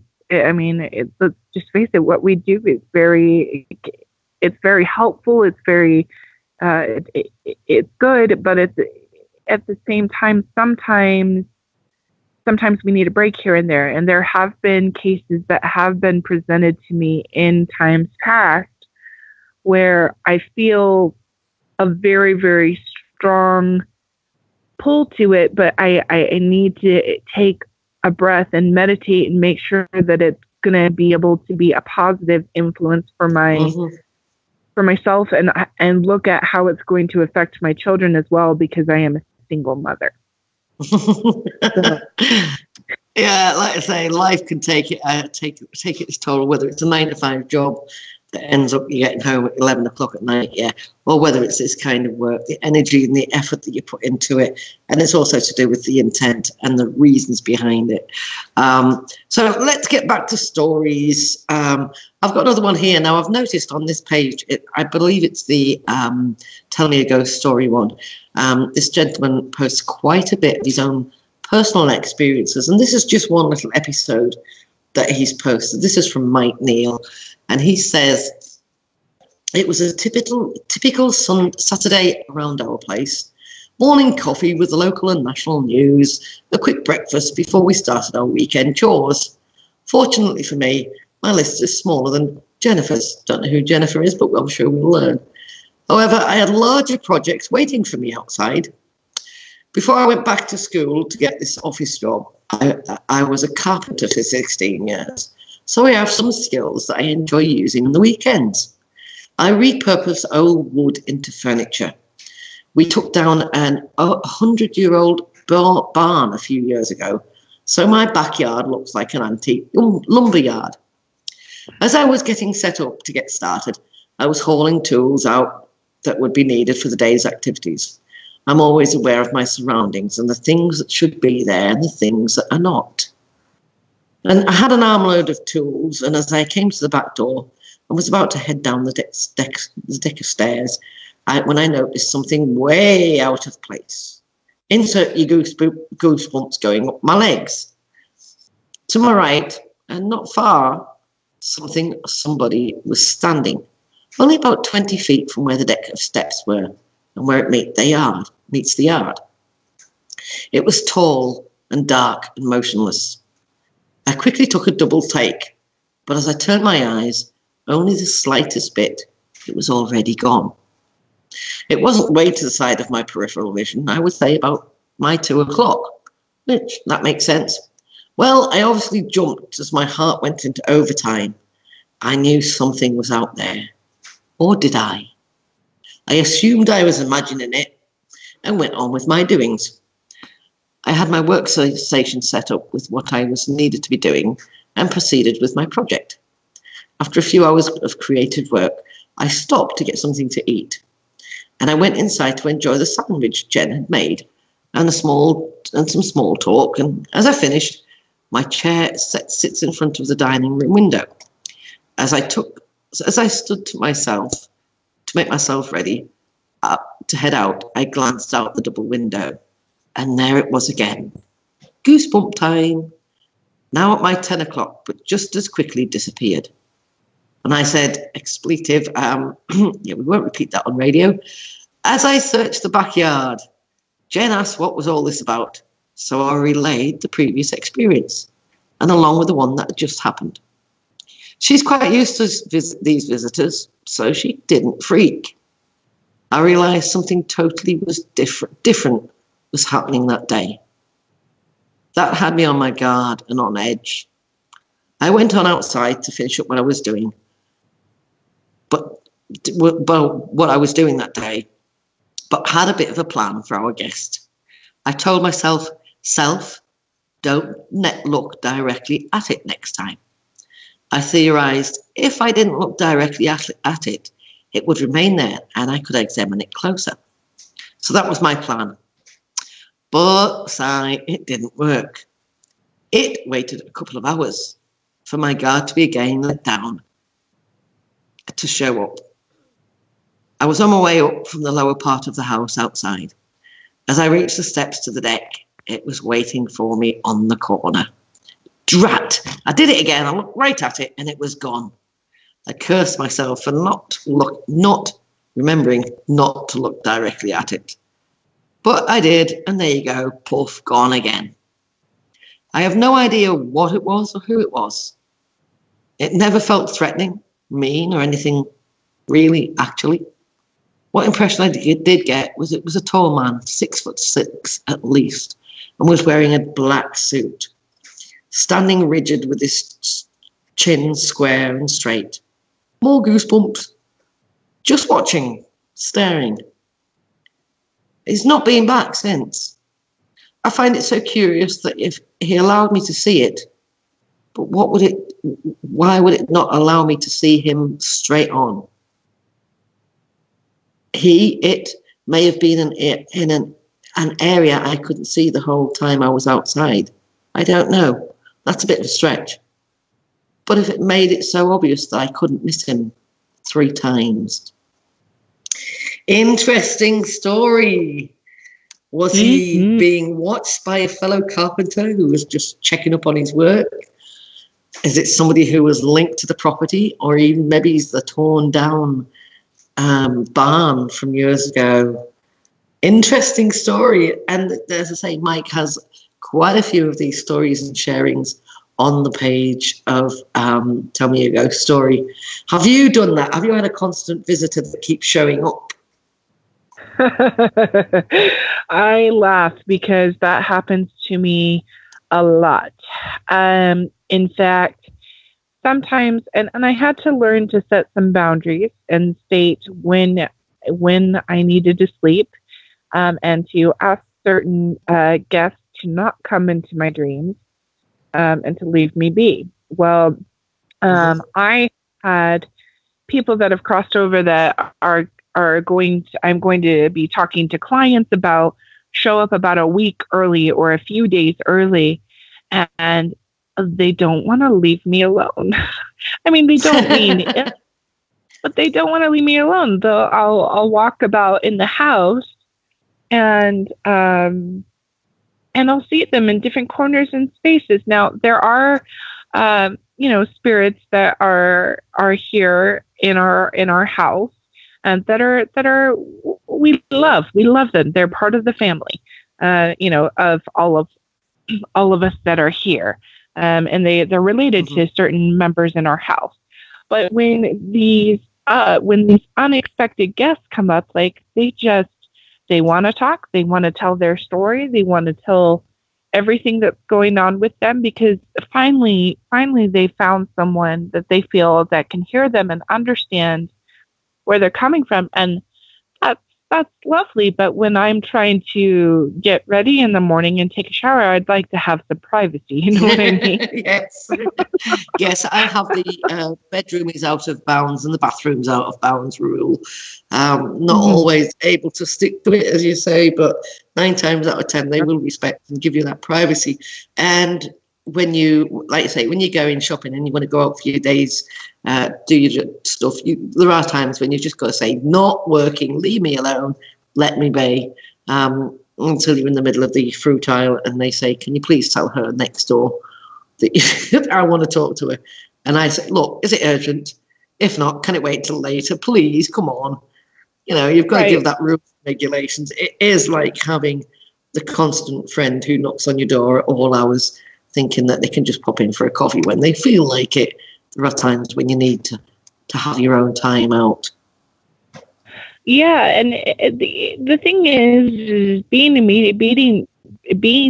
mediums and having gifts and talents is a wonderful thing, but we're human too. We're having our life experiences in this life too. So sometimes it's nice to be able to go to the store and buy what it is that we need and focus on other things that don't have to do with that realm for a little bit. Yeah, that brings us to Jodie, and I do apologise, it's taken us so long to get round to your question, Jodie. From the chat rooms on spiritualistonline.com, of course, you can join in there and throw in your questions to us in the show. Jodie asks, have you ever dealt with an uncooperative spirit or who either wouldn't communicate or cooperate with you or wanted nothing to do with you? Now, to me, that's a bit of a misnomer, because if they don't want to communicate, they won't link with you. But I have had connections where I know they're sat there and I know they're watching, like that gentleman in the story. You'll see the spirit there, sitting in the rocking chair or, you know, pottering around the house, and they just don't have anything to say, but they're just letting you know they're there. It's not exactly being uncooperative, but they've got nothing to say. It's like, you know, you go to work.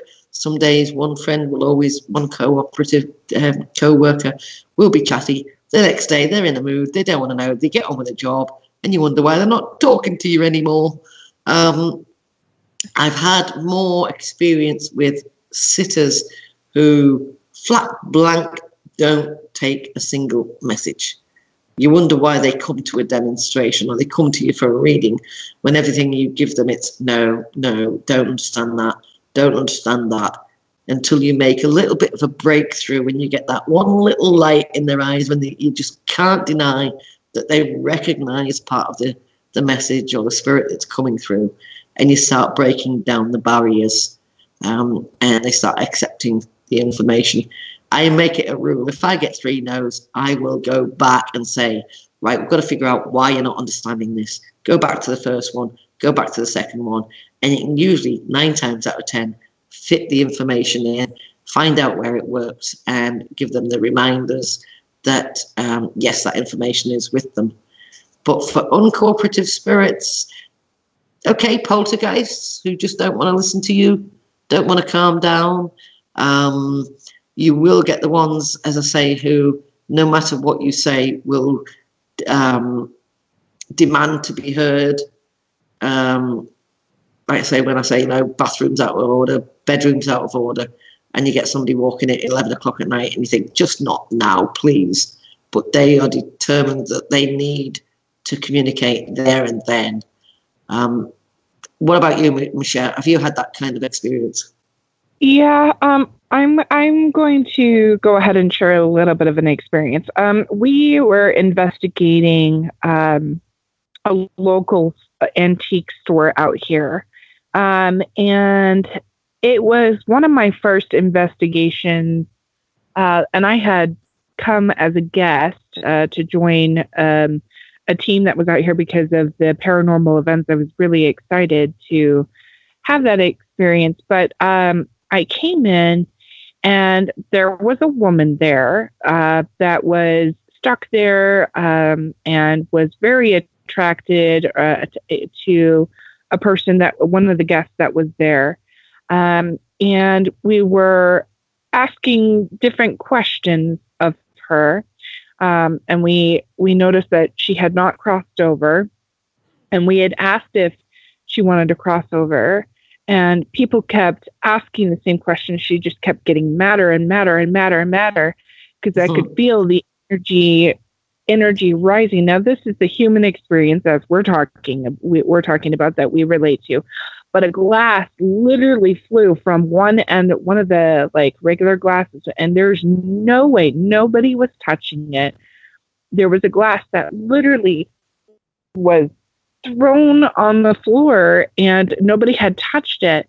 And we realized that this ghost just did not want to cross over, did not want the help, just was very frustrated, very upset with the fact that people kept asking her whether or not she needed help crossing over. And there were other specific questions that were asked that made it a bit difficult. She was very upset. And so we had to have people leave the space so that we could connect with this person. Because when you're going to a location, if a ghost doesn't, or a spirit wants to, only wants to connect in a certain way, and they don't want to connect in other ways, and we want a good experience for the people that come in. So we tend to handle it in the best way that we know how. So as far as that circumstance goes, yes, I've had an experience where the ghost or the spirit did not want to like, had given an answer and nobody was listening and it got upset.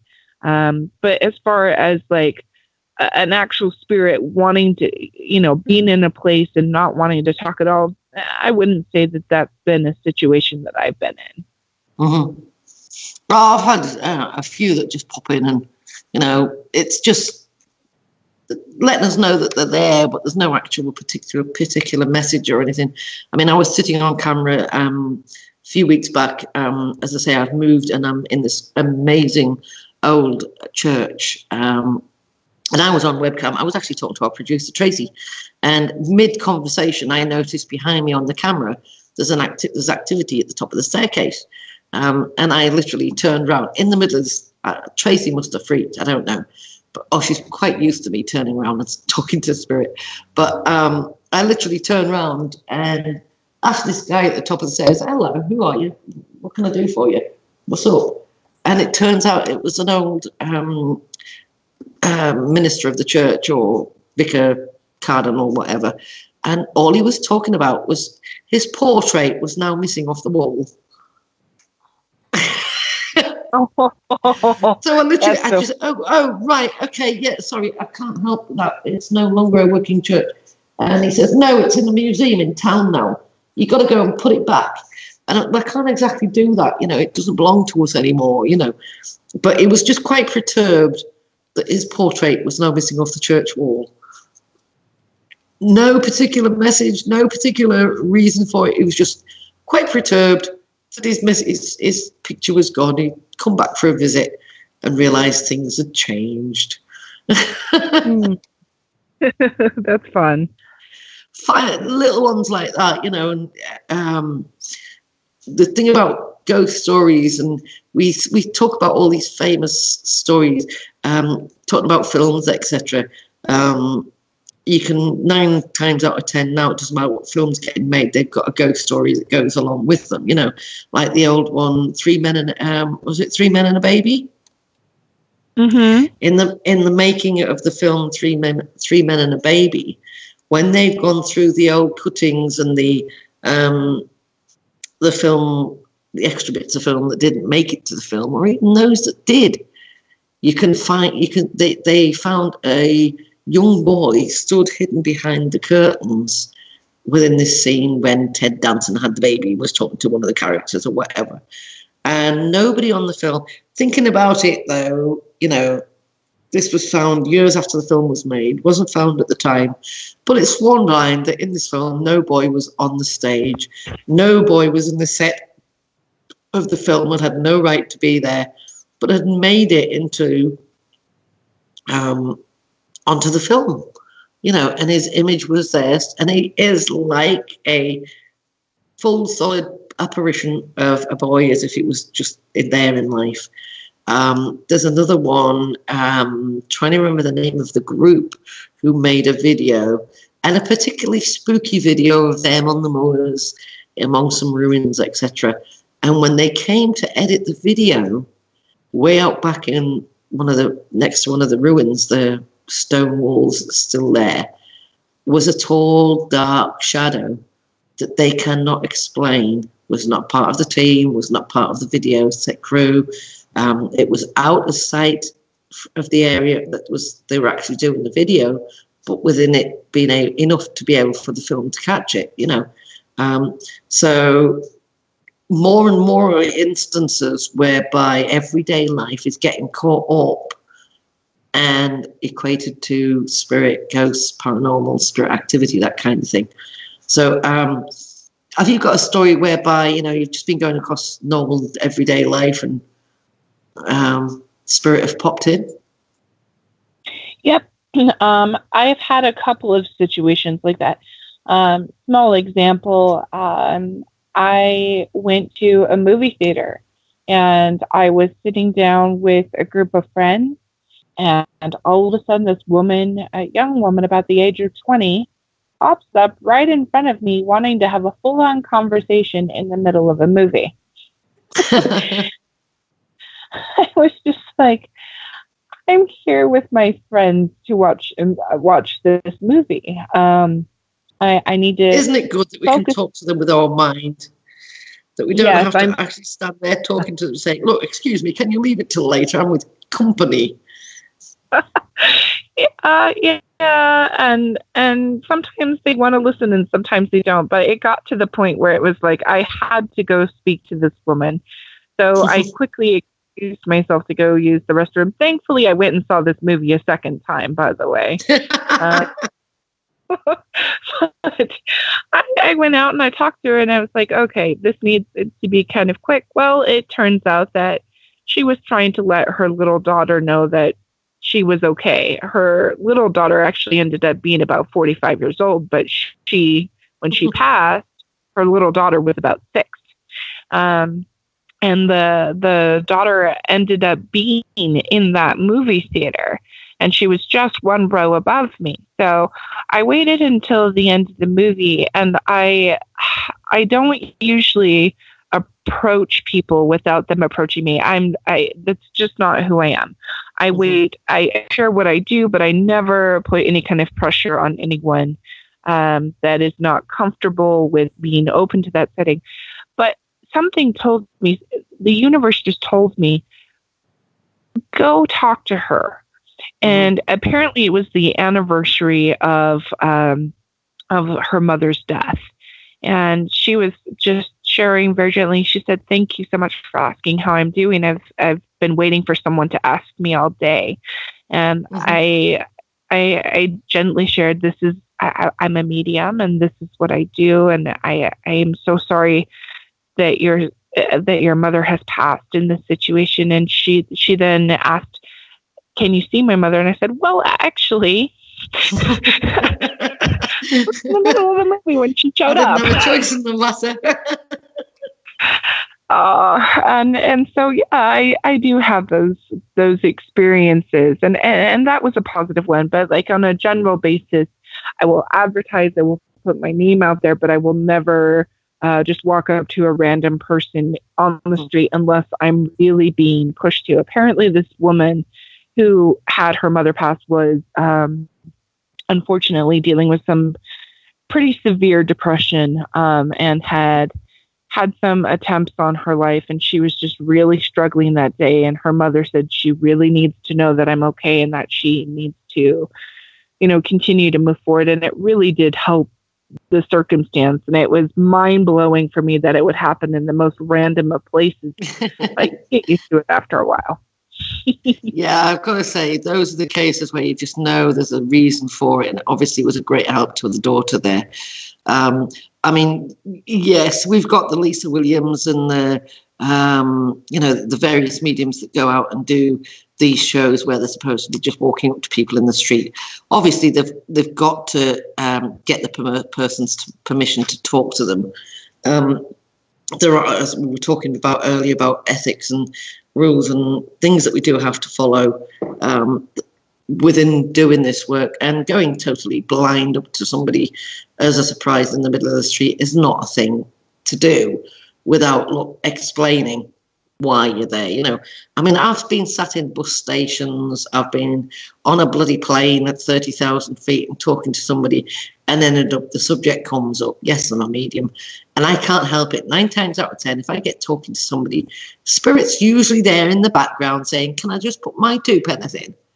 And you've got to gauge whether this person is open to it, willing to hear the story, willing to hear the communication, or whether it's just not one of those things that you can do.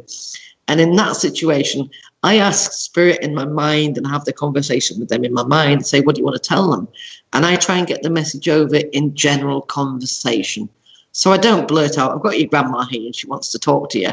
And she wants to tell you, you know, you've had your hair done lately and it looks really bad. You need to go to a new hairdresser. So how do you tell somebody in conversation that, yeah, your grandma really doesn't like your hairdo? You just... you can't just do that, you know. So you make conversation. Oh, you know, you've been making some changes lately, you know. How do your family think about that? You've got to bring the subject around so that they get the message without blurting out the fact that you've got my grandma complaining about, I like this hairdo, you know. It's really weird. But you're right.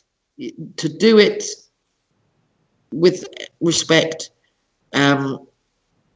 rather than just blasting it all out, you know, there's different ways of handling it.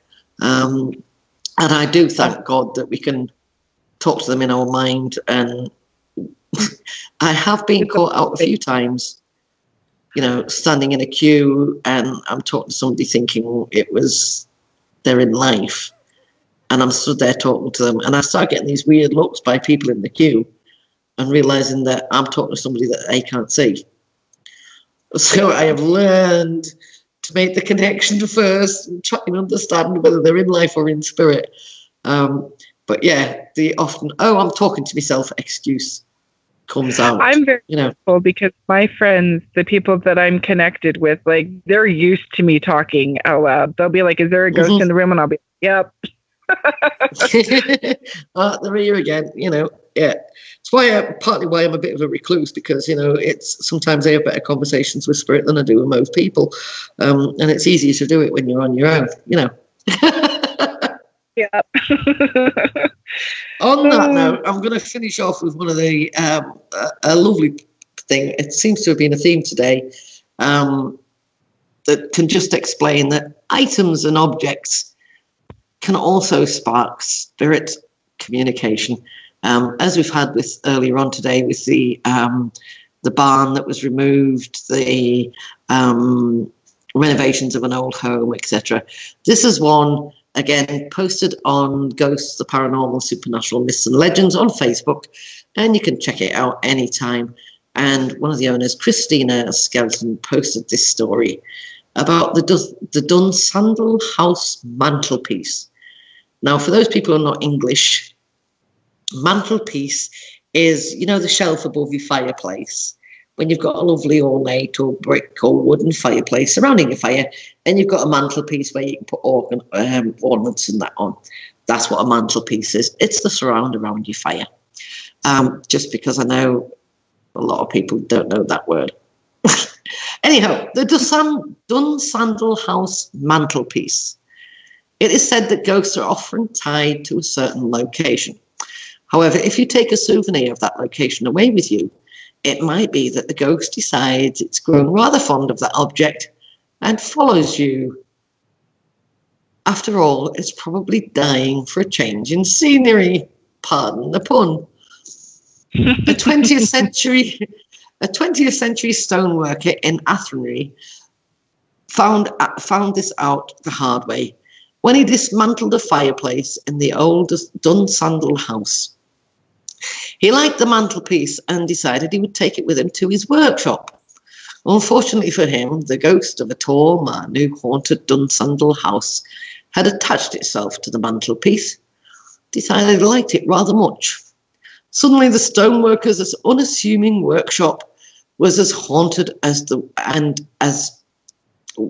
as was the house. Objects were flying around and a strange fiddle played at night. Presumably the ghost made himself a few appearances as well. Eventually, the stoneworker was able to make the apparition stop. The legend doesn't say whether he actually achieved this by smashing up the mantelpiece or returning it to the Dunsandle haunted house. But chances are he played it safe and returned it. After all, when you already have an angry ghost breaking stuff up in your workshop, you don't really want to make him any angrier by smashing up the very thing that brought him there. I love that story, and it explains a lot about what we call, we use, oh my God, the word's just gone straight out my head, reading objects, the energy of objects and the attachment spirit have to objects, such as, these ghost dolls. One of the big stories on Facebook at the moment is, and the amount of them, everybody's got a ghost doll that moves. But we use methods by where we can read images and messages from granddad's old fob watch, or why you pass a wedding ring down and a medium can get messages from the lady who used to own it.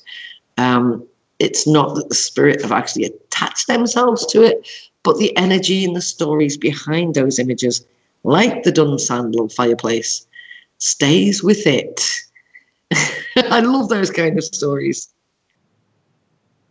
Me too. And actually, in the States here, I'm not sure what they call it there. We call that psychometry. Psychometry, that's is, the word. Yes. Yeah, psychometry. And yes. I love it because you hold the item and the images that come through. Some of the stories are so passionate, so incredibly amazing that, like, when you repeat what it is that you're getting from it and you're working with the client and they confirm that is the situation with the energy, if it's from a granddad or something, it's amazing. Mm-hmm. All right, that's one of the only tools I do use in working with mediumship. If somebody comes for a reading and they say, what can I bring with me? And I'll say, just bring yourself. If anything, bring a memento or a keepsake. It does help the energy. It does help the connection. And it helps with the validation as well, because their energy is usually linked to the item. It's a loved one's ring, it's a friend's gift that they gave them, that kind of thing. So it helps with the connection. It helps you form the link and make sure that you're on the right connection with the messages that are coming through. I love working with psychometry, and I also like doing it in strange places, like we were talking about way back at the beginning of the show, whereby I go to somewhere and something will draw my attention to it, and I'll have to go and hold it or touch it, and I get a story that's behind it.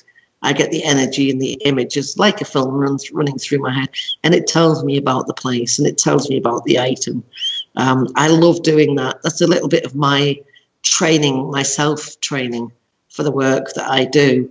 I will go out and specifically do things and find places that I can connect with and get the stories with, and again do the research and find out if it was all true, like the graveyards. Walking through graveyards, and a particular gravestone will draw my attention, and I'll go over and I'll have a conversation and find out what's going on, and then I'll do the history about the graveyard or the person the gravestone was done for, So psychometry is a big tool that we use, like you were saying, the divination stone, what we were calling them, divining rods. They've been used for generations. They've been used for generations from everything from divining water, ley lines, finding things in land, that kind of thing. They're a common tool to be used, but I do prefer the psychometry side of it. I think psychometry is quite beautiful and a very unique way of divining with an actual item, being able to connect with the energy of those stories and being able to reveal it like a flower just unfolding. Exactly. Yep. Okie dokie. Well, we're coming pretty much to time, Misha. Have you enjoyed the show today? Do you think you'll be back next week? Absolutely. I am very honored. Thank you so much for including me, and I will definitely be back next week. Excellent. And once again, if you can let the listeners know on SOC Radio where they can find you and what exactly they can find you for. So you can find me on Facebook at Psychic Medium Misha. You can find our paranormal team, Dark Shadows Paranormal, on Facebook as well.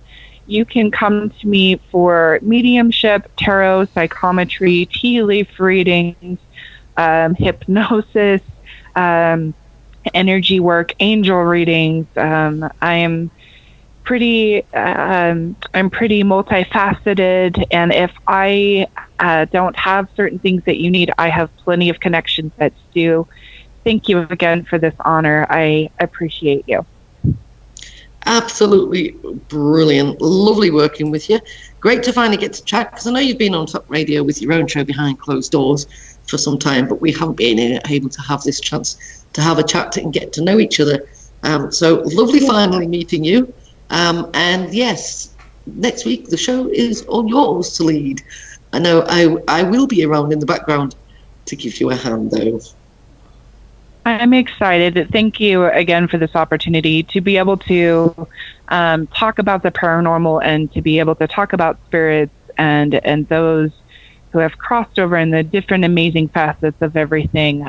In that regard is my passion, along with obviously our show Behind Closed Doors and working with my partner Brandon, and I call him Angel, and being able to talk about all those wonderful things. We're also on Facebook for that show as well. Mm-hmm. Okie dokie. And I am, of course, JulieSoc on Facebook. You can find me at spiritualistonline.com and all over Facebook to do with that and SOC Radio itself. I'm a spirit medium. I'll let them do the talking. It's a lot easier. It takes the work out of it. I'm available here in New Zealand for readings, events, tours, etc. And of course online via Skype. Now I do prefer not to do email readings. It's too distant for me. I prefer the one-to-one connection. We can do Skype video calls, Facebook calls, or whatever.